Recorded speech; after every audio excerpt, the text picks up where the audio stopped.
Nesta panadería de Sanxenxo, os cafés do primeiro luns de cada mes son diferentes. O seu prezo mídese en solidariedade, porque o que se recada con eles serve para mercar alimentos non perecedoiros para o Banco de Alimentos Rías Baixas. O primeiro lunes de cada mes, os cafés están destinados a convertilos en alimentos non perecedeiros para o Banco de Alimentos. Chamanlle Luns Solidario, naceu hai uns meses polas inquedanzas de Fernando e do resto de empregados.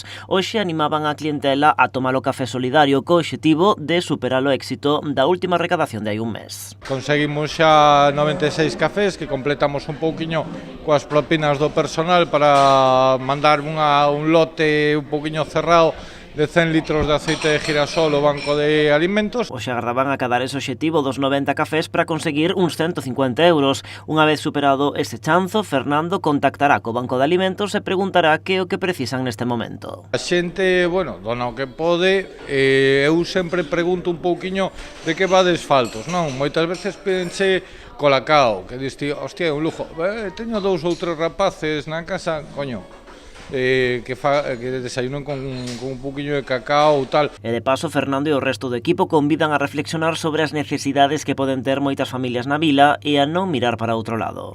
Ainda que pareza que Sanxenxo é unha panacea e un maná que cae do ceo, realmente aquí a xente ten un traballo precario, normalmente pode traballar 3, 4 ou 5 meses ao ano, e logo legal chegan complicacións, non? Que hai moita xente que pensa tamén, no, este sóbralle, no, de portas pa dentro non sabemos a quen lle fai falta. As iniciativas solidarias deste establecemento non quedan aquí. A partir do 24 de novembro van poñer en marcha unha recollida de xoguetes para o Nadal. Si, hasta o 15 de decembro, para que lle dé tempo despois ás asociacións que lles podamos facer a chega dos xoguetes, teñan tempo para repartilos con calma segundo as idades ou as necesidades dos nenos que teña cada asociación.